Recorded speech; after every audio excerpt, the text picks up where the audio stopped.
Welcome back students to the last presentation of sources of finance. Here we will be covering the long-term finance options which are available. So moving forward, the long-term finance is defined as those finance options wherein the requirements of funds which are for a period exceeding 5 to 10 years are fulfilled. So when we want to work in for a longer period of time, these sources of finance can be used.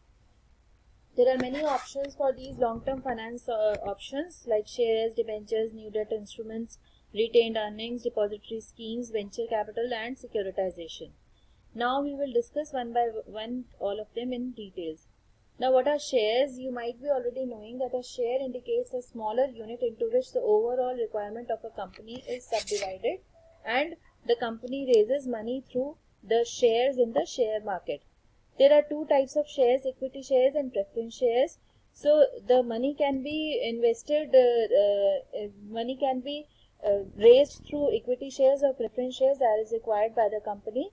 So which can be kept by the company for a longer period of time, and hence all the further working of the businesses can continue with these long-term sources of finance.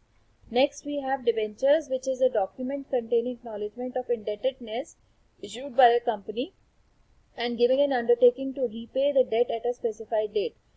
These are also the money raised by the companies, and the company is indebted to the debtor who has given this particular payment. In the case of shares and debentures, when the company raises the money through debentures, the company needs to repay back the holders of debentures first, then the shares. First the debenture holders are being repaid back the money, then the preference shareholder, and then the equity shareholders. So the next form of issuing getting a long-term finance source is new debt instrument, which can be zero interest bond, deep discount bonds, junk bonds or convertible debentures. Now we'll talk about retained earnings. This means that part of trading profits which is not distributed in the form of dividends but retained by directors for future expansion of the companies. Those part of the revenue which is being kept for usage as later part of the company's life is called retained earnings. Next is merits and demerits of retained earnings. It is readily available. It is cheaper than external equity because an extra percentage of premium has to be paid when you are taking equity from outside the company. No ownership dilution because ownership is still with the company owners only, because it is not distributed with maybe the equity holders, preference shareholders or any other shareholders. Then there is demerits are it has a limited amount of finance available, and very high opportunity cost is lost when we are putting the company's money back into the business, because sometimes a few other things are more valuable and interesting for the company to invest back in. Moving forward, we have the global, American or Indian depository receipts. The GDRs are the negotiable certificates held in the bank of one country representing number of shares traded on the exchange of another country. It can be done globally. The GDRs are the depository receipts which can be traded globally. American depository receipts are it allows the US investors to buy shares of ADS companies without the cost of investing directly in foreign stock exchange. And Indian depository receipts it allows the foreign companies to raise the funds from the Indian markets.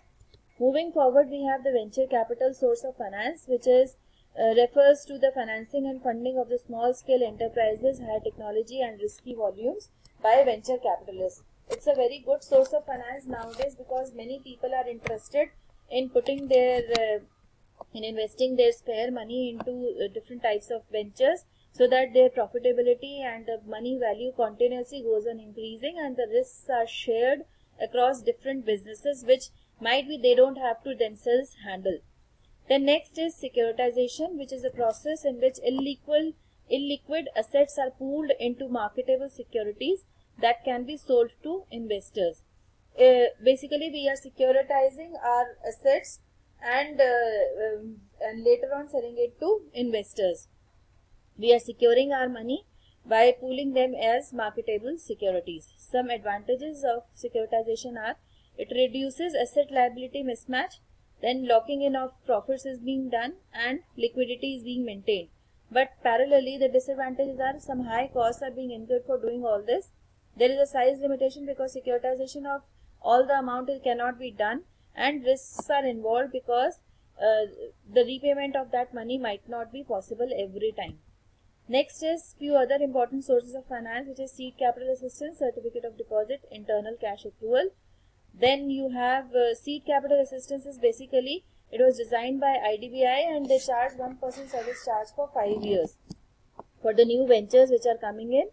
And then next is certificate of deposit, which is a document of title similar to a time deposit receipt issued by a bank, except that there is no prescribed interest rate on such funds. The main advantage of certificate of deposit is that the banker is not required to encash the deposit before maturity period, and the investor is assured of liquidity because he can sell the certificate of deposit in secondary market.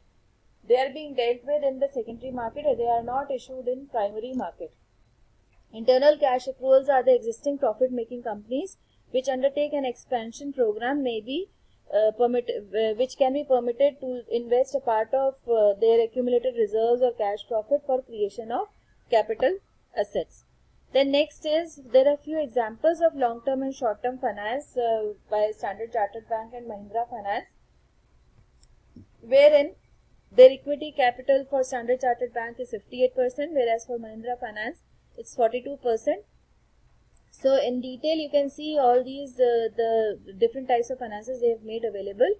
Now next we will see the comparison between both of these companies.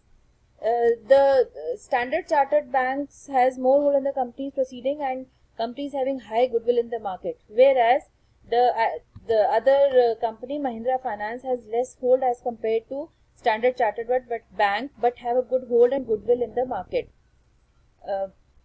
The company can skip dividends on equity shares more than Mahindra Finance, but in Mahindra Finance, company can skip dividends on equity shares but less as compared to Standard Chartered Bank.